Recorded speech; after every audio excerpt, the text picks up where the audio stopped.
मोदी जी को बनारस से चुनाव हरा नहीं दूंगा और यहाँ से उनको भगा नहीं दूंगा, तब तक चैन से बैठने वाला नहीं। मैं भाजपा में जब था तो मैं 15 साल में था, 3 बार विधायक था। इसी भाजपा ने मुझे मंत्री बनाया था। तो मैं माफिया नहीं था, मैं अपराधी नहीं था, मेरे ऊपर मुकदमे नहीं थे। तब तो हमारे आगे पीछे घूमते रहते थे। तो भाजपा में मैं था तो माफिया नहीं था, अपराधी नहीं था। मंत्री भी बनाया, भाजपा ने मुझे मंत्री बनाया। सहकारिता राज्य मंत्री किसने बनाया था? भाजपा ने बनाया था। जरा इसका जवाब उनसे ले लीजिए और जितनी गाली देनी मुझे दीजिए, पर हम सही बात उठाते रहेंगे और देश के प्रधानमंत्री मोदी को घेरते रहेंगे।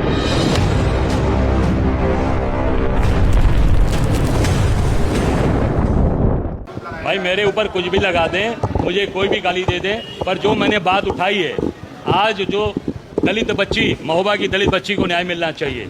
और जितनी हत्याएं हुई हैं यहाँ पर, जितनी भी हत्याएं हुई हैं, उन हत्याओं में लोगों को न्याय मिले। ये जितनी हत्याएं हुई आप देखिए, ये इसमें न्याय मिले।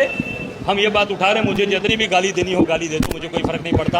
अभी तक मैं भाजपा में जब था तो मैं 15 साल में था, 3 बार विधायक था। इसी भाजपा ने मुझे मंत्री बनाया था। तो मैं माफिया नहीं था, मैं अपराधी नहीं था, मेरे ऊपर मुकदमे नहीं थे। तब तो हमारे आगे पीछे घूमते रहते थे। तो भाजपा में मैं था तो माफिया नहीं था, अपराधी नहीं था। मंत्री भी बनाया, भाजपा ने मुझे मंत्री बनाया। सहकारिता राज्य मंत्री किसने बनाया था? भाजपा ने बनाया था। जरा इसका जवाब उनसे ले लीजिए और जितनी गाली देनी मुझे दीजिए, पर हम सही बात उठाते रहेंगे और देश के प्रधानमंत्री मोदी को घेरते रहेंगे। मैं खुद कह रहा हूं कि जितनी कार्रवाई करनी हो करो, पर इन लोगों को न्याय दे दो। उस दलित बच्ची, महोबा की बच्ची को न्याय दे दो। मुझे जेल भेजना हो तुरंत भेजो, मैं उसके लिए भागने वाला नहीं हूँ। मैं भगोड़ा नहीं हूँ इनकी तरह, मैं मैदान में डटने वाला हूँ। और जब तक मोदी जी को बनारस से चुनाव हरा नहीं दूंगा और यहाँ से उनको भगा नहीं दूंगा, तब तक चैन से बैठने वाला नहीं। अरे मुकदमा तो 22 तारीख को ही 23 को करा दिया। अभी तो 13-14 दिन हो गए, तो गिरफ्तारी क्यों नहीं कर रहे हो भाई? गिरफ्तारी करो। क्यों? क्योंकि दम नहीं है। आज दमदारी नहीं है, केवल झूठी बात, केवल प्रताड़ित करने के लिए हमारे लोगों को, हमारे परिवार को, हमको प्रताड़ित करने के लिए काम कर रहे हो। किसी चीज में दम नहीं है। अगर गिरफ्तार करना है तो रोहितास पाल के हत्यारों को, जो उनके शूटर हैं, जो मारे गए, हमारा जो साथी मारा गया मेडिकल दवाई व्यापारी जो मुगल सराय का, उसके शूटर कहाँ चले गए? आज जो महोबा में दलित बस्ती के साथ रेप हुआ 16 दिन, वो हत्यारे, वो कहाँ गए बलात्कारी?